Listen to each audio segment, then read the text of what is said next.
Yeah, good evening, one and all. Body language. On behalf of Rajkot Ophthalmic Society, I would like to welcome you all to our own ROS case files. Today we have two speakers. First is Dr. Om Patel. He is doing pediatric ophthalmic practice in Rajkot. He has done his It is pediatric echo. ophthalmic. It's echoing it. So kindly. I think two devices with somebody. Two devices Hello. of somebody. Hello. कोई अलग-अलग device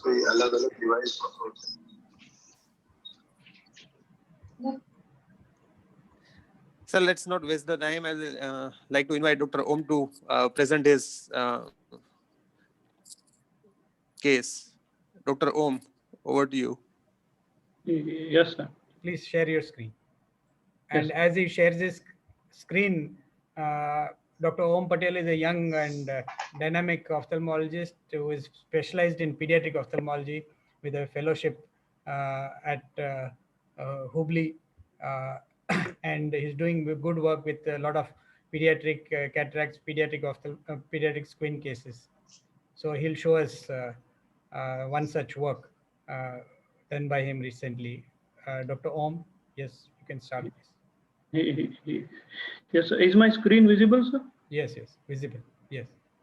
Yes, sir. At the outset, I would like to thank Dr. Mukesh Porwal, sir, and Dr. Suketu for giving me an opportunity to join this meeting and present a case here.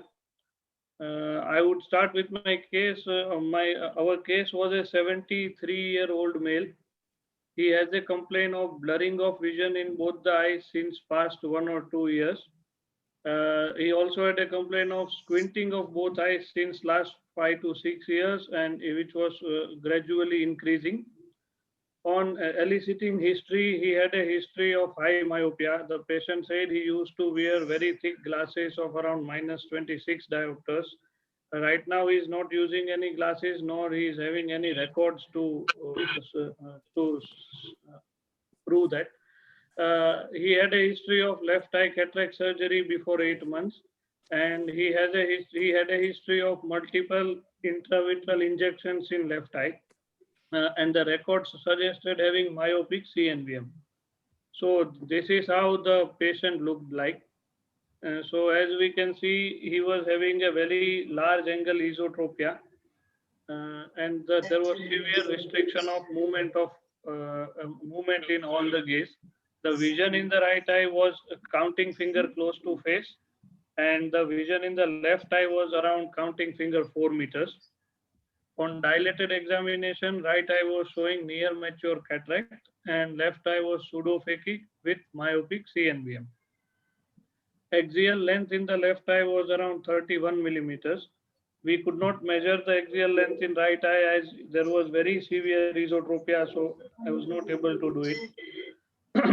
So based on the findings of history of myopia, large angle esotropia, movement restriction in all gaze, we made a provisional diagnosis of myopic strabismus fixus, and we advised the patient to get MRI brain and orbit done to confirm the same.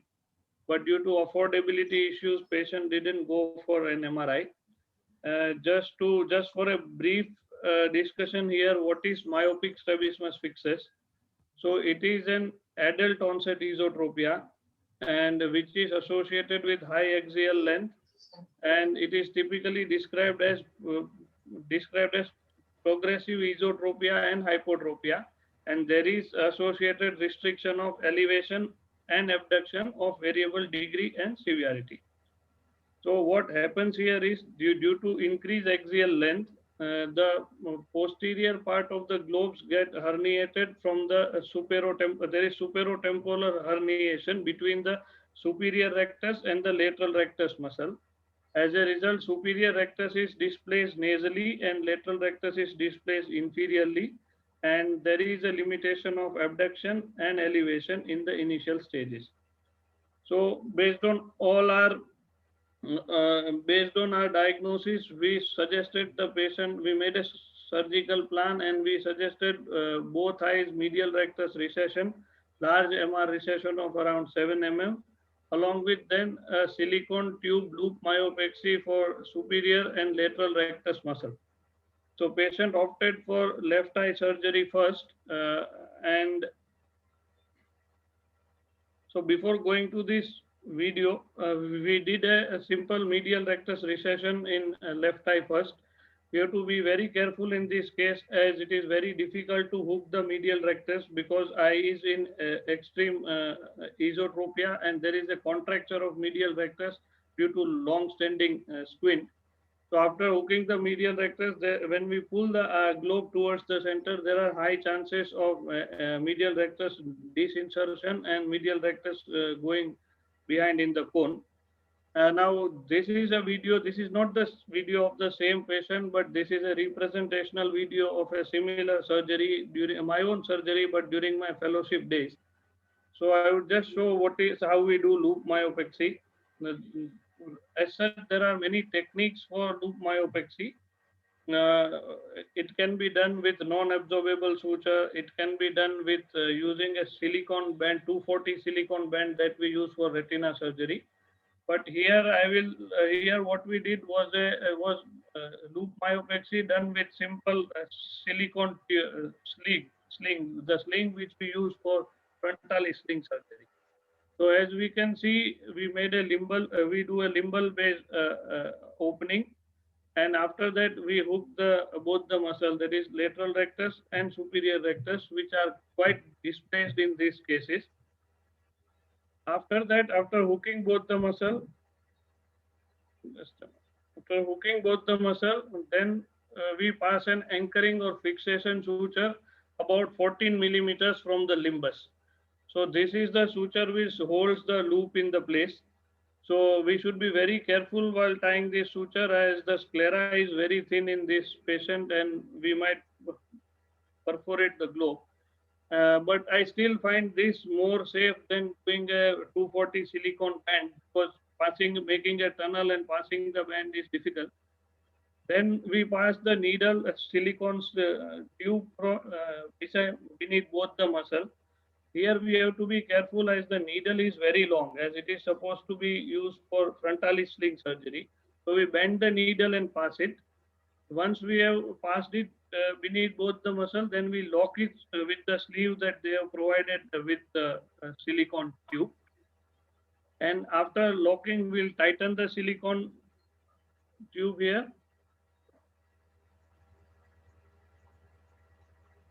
And after tightening the sleeve silicone tube, we will then anchor it with the fixation suture which we have already taken at the start of the surgery. So as such, this is a simple technique. This when superior rectus and lateral rectus comes together, it pushes the globe back in the cone. As a result, the herniation decreases and there is eye is able to we can get some amount of abduction and elevation. So this is how it is done, and this technique gives reasonably good results. As we can see, this is post-op day 1 in the left eye when eye looks quite in the center, esotropia is quite well corrected, and this is after 1 week when in primary position eye is almost orthophoric, and on eliciting abduction the eye can slightly move out from the midline. So the severity of the restriction has come down quite a bit. And these patients usually with bilateral esotropia and eyes fixed in the adduction, it affects their lifestyle a bit because they are not able to carry out their daily activities. So this surgery, actually patient was very happy after it that at least he can do his daily activities. This is a small testimonial from the patient if time permits. That is how it changed his life.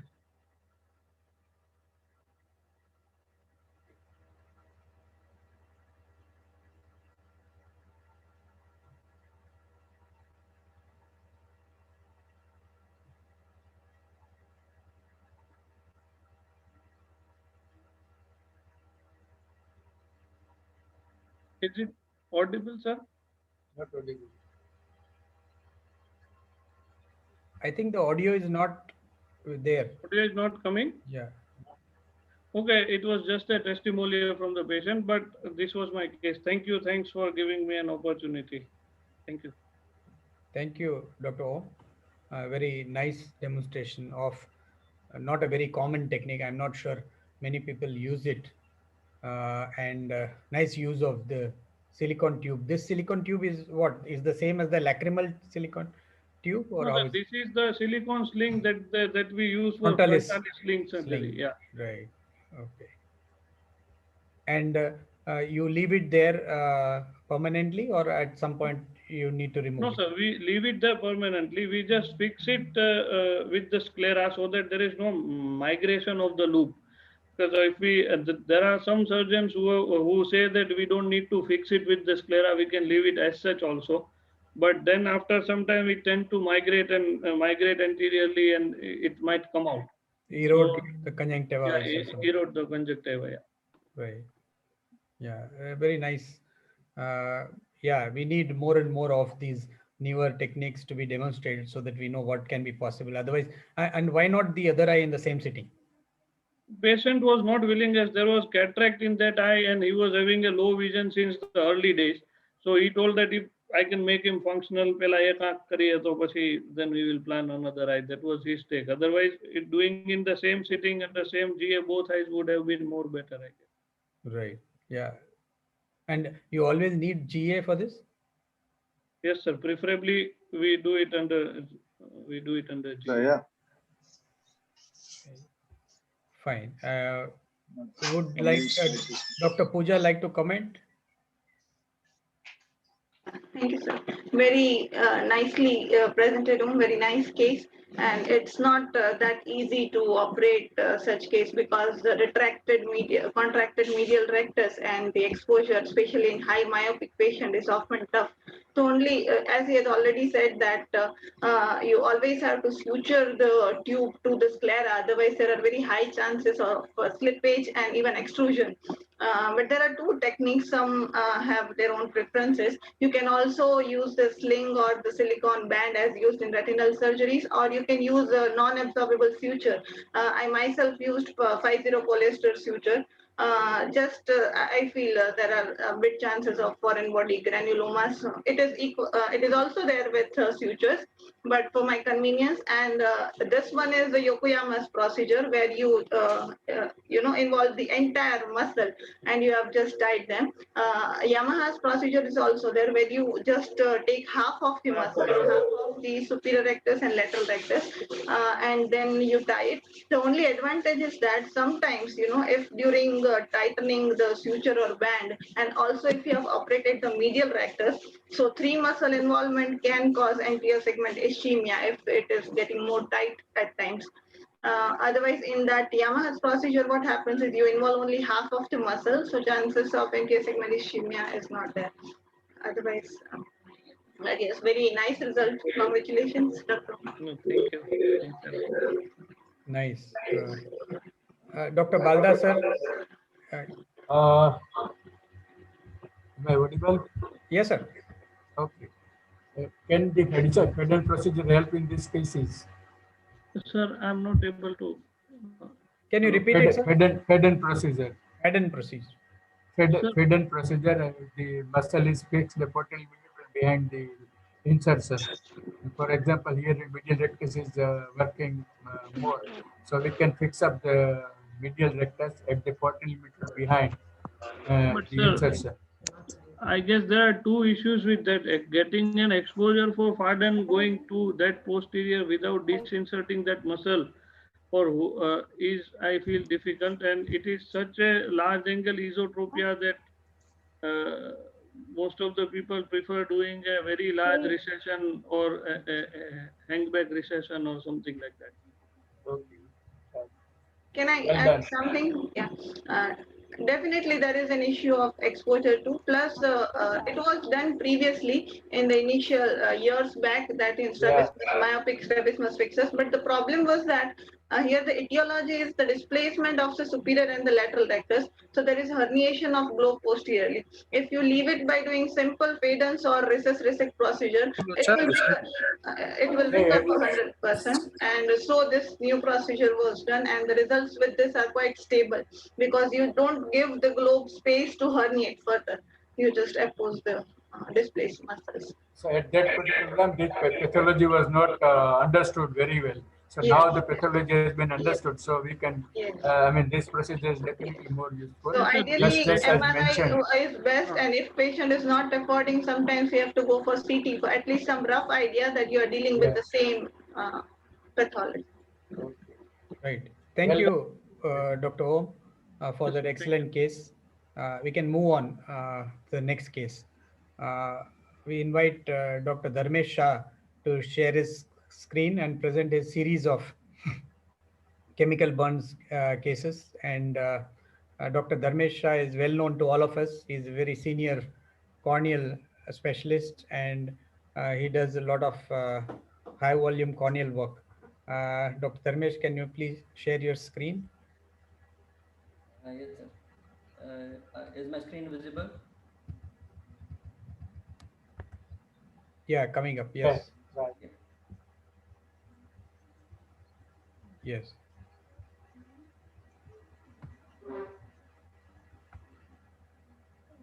Yes. So, firstly, I would like to thank Dr. Porwal sir and Dr. Suketu for giving me this opportunity to speak in the ROS case file. Uh, Chemical injury case series, they are very demanding. And just a brief slide of how do we go about the management of chemical injury. We start with the immediate management, the removal of the offending agent, and the uh, wash is the immediate management, followed by the early management. The aim in the early management is to reepithelize the ocular surface by corneal phenotype, by conjunctival phenotype, or as a last resort by oral mucosal phenotype. And by some means or other, we always have to prevent cornea or scleral melt. By some means, that means maybe you have to do amniotic membrane graft, you can do tenosplasty, you can do tarsorrhaphy, and you can do alloslet as well to prevent corneal or scleral melt, because that is the crux of the early management. And at the later stage, you have to have a rehabilitative management in the form of autoslet. So with this in mind, let's start the case series. This is the first case. This 50-year-old gentleman presented with an acid injury in the left eye, but he already had an AMG done elsewhere, but the operating surgeon failed to address the ischemic part. The ischemic area was there on the temporal side of the cornea, and plus there was 3 to 4 millimeter area of paracentral cornea that was showing early signs of melt.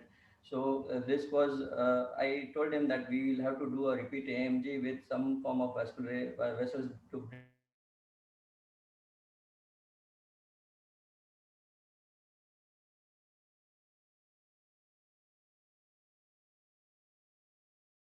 did that, and we did that, and Hello.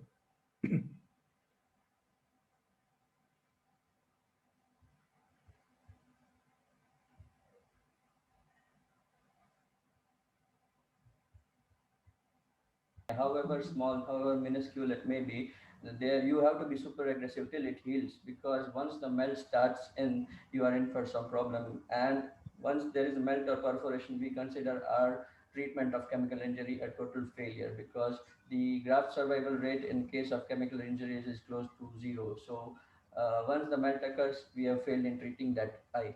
So preserving the globe integrity is of utmost importance. So having learned this, we move on to case two. This was a 30-year-old male patient with a hot metal fall in the left eye. This was a combination of chemical and thermal burns. The good part was that he immediately reached at my hospital. But the bad part was that the injury was very, very severe according to the DUA's classification. It went into the very severe form, and there was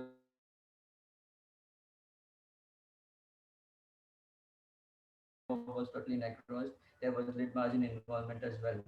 So without wasting much time, we took him in the OR and did the surgery. And this is the initial first surgery. We took the patient into OR and looked for all all the offending agent, the chemical and the muck that's present in the superior fornix in the near the canthus as well. And then we cut all the necrosed conjunctiva that was there in the superior palpebral area as well, and then on the inferior side as well. The whole white area that you are seeing is totally necrosed and it is dead tissue.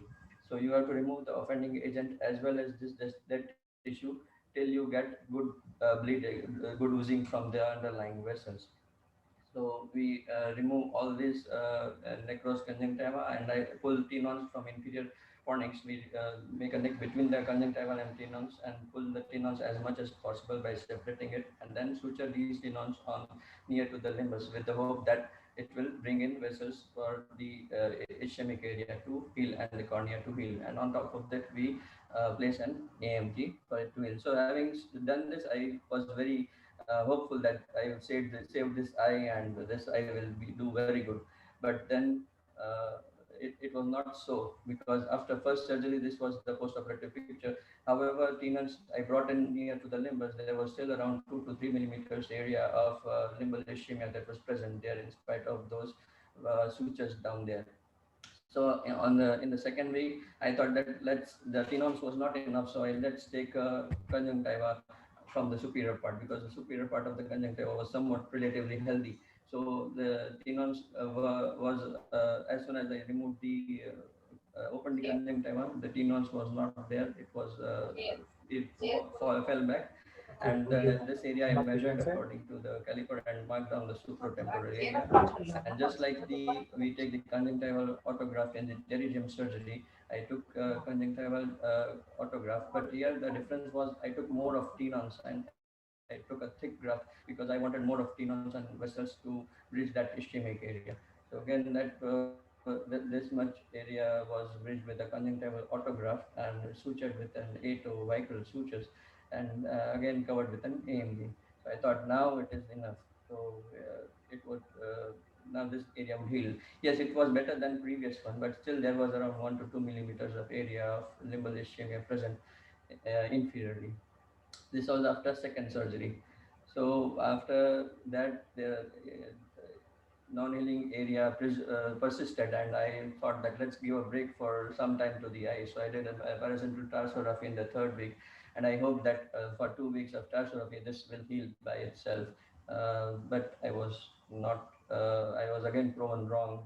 When the tarso was reversed, the corneal persistent epithelial defect and the small area of scleral and ischemia are still preserved. And then I did just a minute. Sorry, this video was not working. Anyways, so I placed first I placed the tenons, then I placed the conjunctival autograph. Then I didn't have anything, so I thought layered AMG with tarso would suffice. So I sutured an AMG on the area, and after the sutured AMG, I placed another AMG with glue on top of it, and then did a tarso. So I hope that this would suffice and heal it. So this is the post-operative picture where the tarso is in place. We can see the AMG with sutures on the cornea, and after 2 weeks later, I again opened the tarso, and finally the inferior limbal area and sclera got healed. There was plenty of vessels there, but still there is one point of cornea around 2 to 3 millimeters in the inferior cornea, which was not healing. There was a sign of impending perforation there. So I thought that if I leave it at this stage, the same case it will melt and it will perforate what happened in the first case. So I did not want to leave it at this stage. So as a last resort, I again went in and did AMG with Alloslet, and I placed the AMG. This video is not working because I changed the laptop. Anyways, I took limbal stem cells from the cadaveric eye whose cornea I used it and placed it on the AMG with and allowed it to heal for around 2 weeks. So after 6 surgeries and 8 weeks of follow-up, I got finally a stable ocular surface, and after removal of the tarso, the lids was opposed well. So I thought that I had succeeded in preventing a perforation and preserving the eye. So this was a perseverance and patience at its best. And this is another similar case where there was a sectoral injury, chemical and thermal. And I did the AMG with a conjunctival autograft along with tarsorrhaphy in the same fashion. And it healed within one surgery. So it was not very tough. Although afterwards there was a sembleflon and healed inferior panels. But this we can take care about it later on after 3 or 4 months, where we can do visual rehabilitation along with it. And this is a case 4 where the line paste injury was there in a 5-year-old boy, and he presented to me on the 3rd day. And as usual, we did all the AMG and removal of the line paste and allowed for it to heal for around 3 or 4 months. And this is the picture before the rehabilitative. So as you can see, there is around close to 6-7 clock hours of sembleflon along with panels, and this is the visual rehabilitative surgery that we performed. This is, sir, can you mute some? There's some disturbance voice coming out. And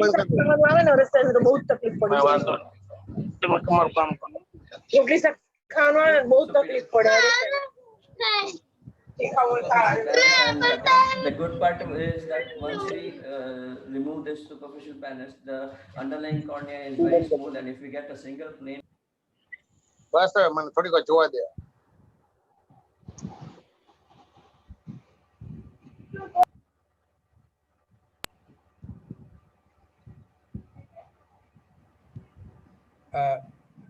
It's not coming, Dharmesh, Dharmesh. you got muted. Mute. You'll have to unmute. Dharmesh.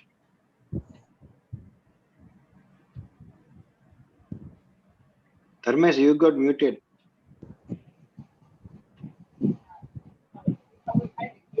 Dharmesh, you need to unmute yourself. Yes, yes, sir. Yeah. Sorry. Am I audible now? Yeah, audible. All others, meanwhile, please mute. Requesting all other in the audience to mute, please. Mute करना है तो मैं बोलता नहीं तो mute करना. Yes, Dharmesh, you can carry on, please. So what I was telling was that when we do this rehabilitative surgery, we remove the superficial panels along with all the sembleflon, and once we reach that plane, it is very easy to peel it off. It peels off just like we peel off any OSSN. It is very easy to peel off, but this happens only when we have done amniotic membrane grafting in the early stages of the chemical injury.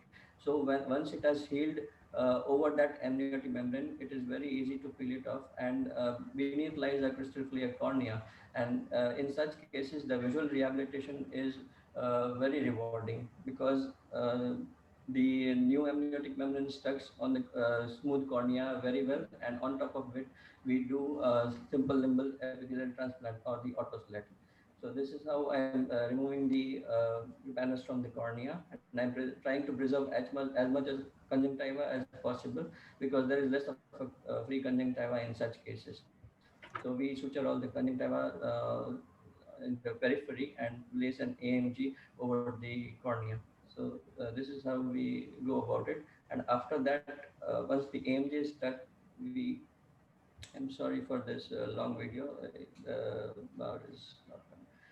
Anyways, after doing AMG, this is I'm sticking the AMG with the help of a tissue glue. There are two components, the thrombin and the fibrinogen. And once the AMG is stuck on the cornea, we take limbus from the other end, that is the normal line. I'm ironing out the amniotic membrane on the cornea. And after addressing this, we go to the other eye, which is having a normal healthy limbus. And once that healthy limbus, we take around 2 clock hours of healthy limbus. The idea here is to take the exact limbus, not take the conjunctiva near the cornea. So when we reach the limbus, I dissect around 1 to 2 millimeter into the cornea, and then I cut off the limbus with a very fine, small scissors. And the sign that we have got the actual limbus is that when we hold it with a forceps, it will be rigid. It will not fall off freely, just like a conjunctiva. So we know that we have got the exact limbal stem cells. this is very critical in the overall outcome of the chemical injury case, because if we have not got enough limbal stem cells, the cornea will not be clear enough. So after taking those limbals, I'm cutting these limbal stem cells into small pieces. We call this explants, and we put these explants in a circumferential manner on the cornea. Why we put it in such a way? Because each limbal explant will grow the corneal epithelial cells in a circular fashion around it. So we have to place it in such a way that the whole cornea gets covered. We only have to take care that we don't place such explant in the center of the cornea, so that it will not give a visual deterioration when it heals. So this is the end of the surgery. We place a drop of glue on top of the explant so it sticks on itself and it heals quite nicely. So this is the post-operative. This was the initial pre-operative picture. This is the first day post-operative, and the second is the 7th day and the 14th day. You can see by 2 weeks it has cleared significantly. And similarly, this is another case example having similar case, semblefron pannus, vascularization, opacity of the cornea. And this is after first post-operative day after the slit. This is after 1 week. You can see the cornea getting clearer. This is after 2 months. You can see the cornea is such, it is almost, you can say, just like a normal cornea. But still, the battle never ends. After three or 4 months, they again came back with a superior pannus, because at that area, the limbal stem cells were not enough to prevent such a pannus. So I again went in and did Clow. Clow in such cases is very helpful rather than slit. Clow is conjunctival limbal autograft, and in such localized area, it is very helpful. Bye. So this is the last case where the chemical injury was there, and it was treated conservatively at somewhere else, and there was a very heavily vascularized pannus going from the canthus right up to the cornea and covering the pupil in the left eye. The lid was also adherent, and it was so much so that the patient was not able to move the eye lid in literally or in abduction. So I went ahead and did the 180-degree semblefron annexation with AMG with Clow, because such sectoral limbal stem cell damage are better relieved with conjunctival limbal autograft rather than slit. And you see this whitish line, which it shows that the limbus is growing corneal epithelial cells from that area. So it is having a very good result. Similarly, in the right eye also, the same result with a better result. So I don't think we need to go into detail, but no chemical injury presentation is complete without this classification. Professor Dua gave this about 20 years ago, and it still holds true. But two things I want to highlight is, one is the must read is this paper on the ocular surface, the eyes and the ease of management. This was by the SN group of Peter Iyer and Bhaskar Srinivasan. They told how to go about in the early and the immediate phase. And they gave algorithm which highlights the point that we have to heal the ocular surface by hook or crook. We have to do anything and everything possible for that epithelial defect to heal, otherwise it will lead to melt and perforation. And this is another must-read article, that is the SLET by the LVPA group of Sahil Basu and Svirendra Sangwan, and it shows when to do SLET, how to do SLET, and what are the results you should expect. And just the last word of counseling, because we need to prepare the patient for the worst scenario and multiple surgeries. It is not easy to tell them that you won't gain vision, but still we need to preserve the eye for so long and so many surgeries up and down here and there. But still, if once the patient understands, he is very compliant. And as I said, it is a never-ending battle. Thank you. Thank you, Dharmesh. Extensive collection of interesting chemical injury cases. So from what I understand is repeated slit procedures are the mainstay of treatment? No, actually, in the early stages, we don't do slit. I mean, there are two types of slit, allo slit and auto slits. In auto slit, we do it only for rehabilitative purpose when everything is healed and we want the patient to recover his vision. But in early stages, when we want just the epithelial to heal, we do allo slit, meaning that we take limbal stem cells from someone else's eye, either mostly cadaveric eye. So in early stages, we can do as many slits as we want, but we have to do auto slit only when we are sure that everything has healed nicely and we just want to recover the vision. Right. I would like Dr. Hemal and Dr. Devyani to discuss more whatever is relevant to this case, because I may not be qualified to comment much on this.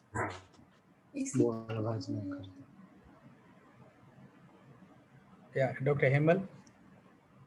Yeah. Good evening, everyone. Sorry if I woke you up. It's nice case presentation by Dharmesh as usual.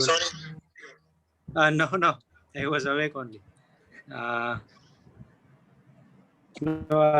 First, I would like to congratulate him for making the patient willing to go into multiple surgeries in such complicated situations. It is very tough. The first case, it was very interesting. I thought that it would be better if we had done a tenons mobilization, which we did in the second surgery, Yes, but the second case. initially First, it was if the we had AMG was been not done possible by to me, do a it was done tenons somewhere else. mobilization, you must have done also. So sometimes, directly putting the AMG without doing anything, I would suggest like if a primary surgeon is treating, at least they do a tarsography at a first go. It would help a lot. And the third and fourth case where the tuna falls, the first thing which would be noticeable and advisable would be to remove the tuna particles as early as possible, especially with the maximum particles which we see are in the upper fornix.